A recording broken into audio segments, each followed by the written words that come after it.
अस्सलाम वालेकुम, this is Jawad and welcome back to another video. तो फाइनली आपके लिए ले आए हूँ जी जो इंग्लिश ग्रामर फर्स्ट ईयर की एसएलओस बेस्ड ग्रामर है, इसकी की सारी वीडियो आपके लिए नोट्स भी लाया हूँ, सब कुछ लेके आया हूँ। तो यहाँ पे हम डिस्कस करेंगे कि कौन कौन सी ग्रामर हमारे सिलेबस में आ रही है और हमें करनी चाहिए।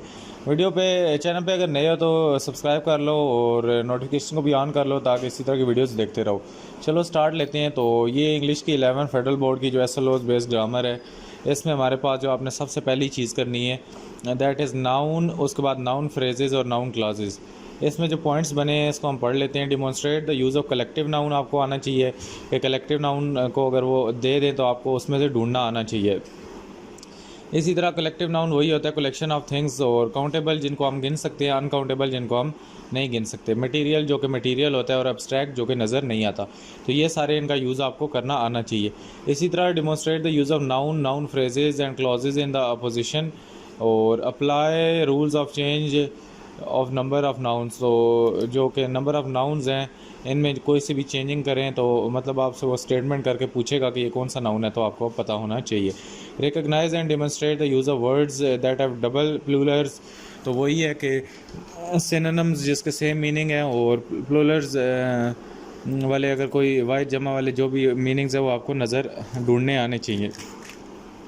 इसी तरह प्रोनाउन की बात करें तो आपको illustrate the use of pronoun, pronoun का यूज़ करना आना चाहिए, और demonstrate the use of relative pronoun, indefinite pronoun, और उसके बाद जो प्रोनाउन का एंटीसीडेंट है और जो कैटाफोरिक और एनाफोरिक रेफरेंसेस है ये आपको पता होने चाहिए।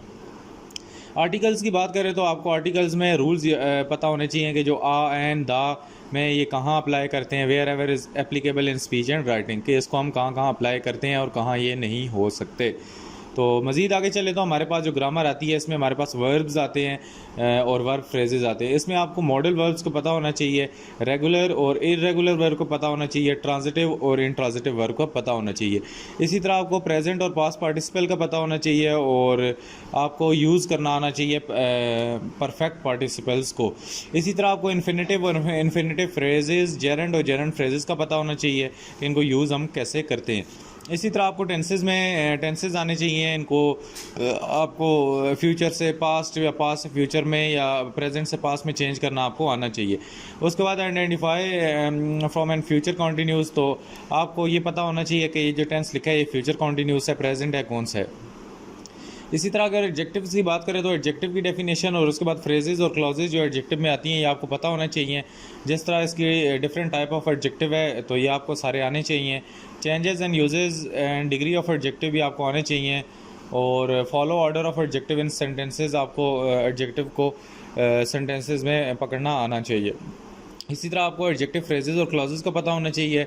उसके बाद अगर एडवर्ब्स और एडवर्बियल्स की बात करें तो ये भी आपको पता होना चाहिए, यूज़ ऑफ एडवर्ब आपको आना चाहिए। इसी तरह इसकी काइंड्स और इम्पोर्टेंस का भी पता होना चाहिए। इसी तरह जो हमारी एडवर्बियल फ्रेजेस और क्लॉजेस हैं आपको ये भी आइडेंटिफाई करनी आनी चाहिए।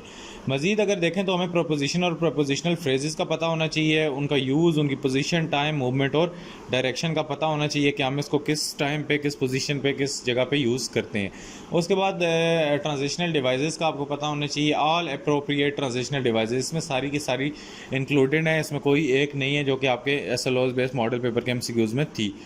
बाकी अगर मज़ीद आगे चले तो सेंटेंसेस की बात करें तो आपको सेंटेंस का स्ट्रक्चर पता होना चाहिए, डिफरेंट क्लॉजेज फ्रेजेस को आपको आइडेंटिफाई करना आना चाहिए, और उसके बाद टाइप ऑफ सेंटेंसेस की बात करें तो आपको सिंपल, कंपाउंड और कम्प्लेक्स सेंटेंसेस और कंडीशनल वगैरह सेंटेंसेस का पता होना चाहिए। इसी तरह आपको एक्टिव पैसिव वॉइस का पता होना चाहिए स्पीच में।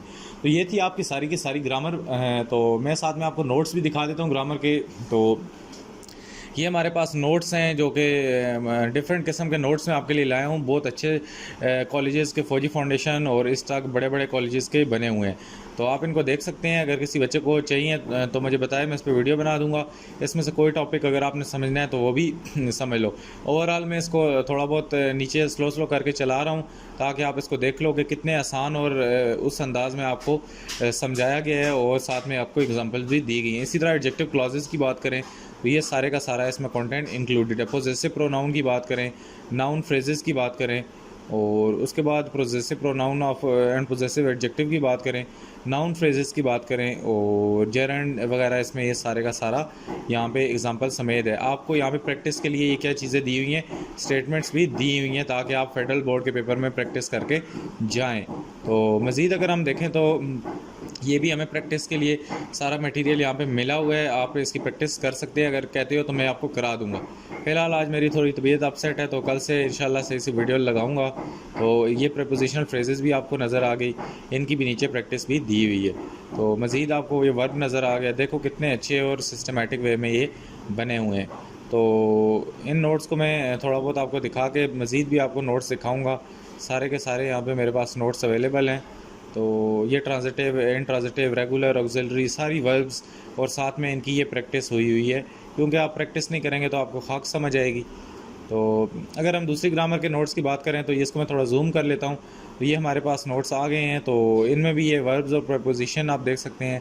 इसी तरह आपको अगर आगे चले तो फ्रेजल वर्ब्स, ये आपको सारे के सारे यहाँ पे इसके जनरल पॉइंट्स और सारे नीचे आपको एग्जांपल्स और ये यूज़ करके दिखाए हुए हैं प्रॉपर।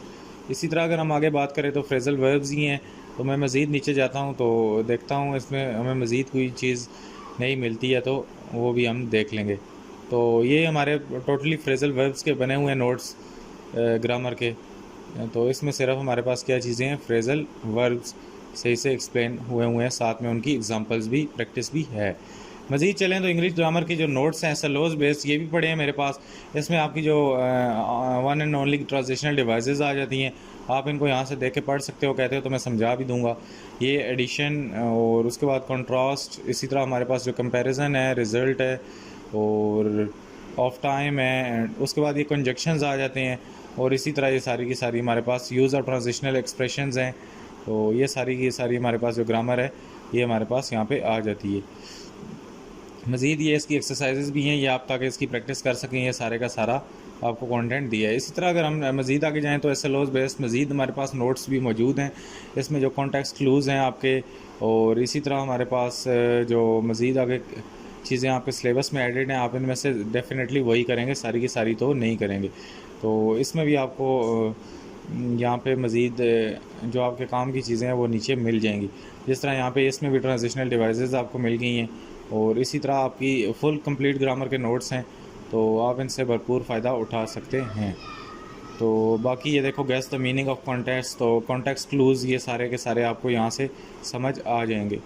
तो बाकी मैं लेटर वगैरह पे वीडियो बनाऊंगा, एमसीक्यूज़ पे। ये आपको फिगरेटिव लैंग्वेज भी लाजमी करनी है, मेटाफोर, सिमिली, और उसके बाद एलिट्रेशन, हाइपरबोल, पर्सोनिफिकेशन, ये मैं उधर बताना भूल गया वर्ड फाइल में, तो ये आपने लाजमी करनी है। ये आपको पोइटिक डिवाइसेस हैं, ये आपको आ सकती हैं। इसी तरह अगर हम आगे जाएं तो हमारे पास ये जो सेंटेंस कंप्लीशंस आ जाते हैं, इसको आप छोड़ दें, आपके सिलेबस में नहीं है। और मज़ीद आगे आपको मिसिंग वर्ड्स वगैरह ये सारी चीज़ें प्रैक्टिस के लिए मिल जाती हैं। इसी तरह नाउन्स हमारे पास आ जाते हैं, कलेक्टिव नाउन और यूज़ ऑफ कलेक्टिव नाउन वगैरह वगैरह सारी, और इसकी मज़ीद एक्सरसाइज भी मिलेगी जिससे आप प्रैक्टिस कर सकते हैं। आपको पेपर मंडे को आपने इतनी टेंशन नहीं लेनी, सारा कुछ मैं प्रोवाइड करूँगा, ये काउंटेबल नाउन वगैरह वगैरह वगैरह। तो उम्मीद है आज की वीडियो अच्छी लगी होगी। फिलहाल के लिए इतना ही, अपना बहुत सा ख्याल रखिएगा। अल्लाह हाफ़िज़। अगर आपने वो वाली वीडियो नहीं देखी, इसमें मैंने मज़ीद ग्रामर को एक्सप्लेन करके बताया था, आप यूट्यूब चैनल पर जाकर देख सकते हो। मिलता हूँ किसी और वीडियो में। अल्लाह हाफ़िज़, टेक केयर।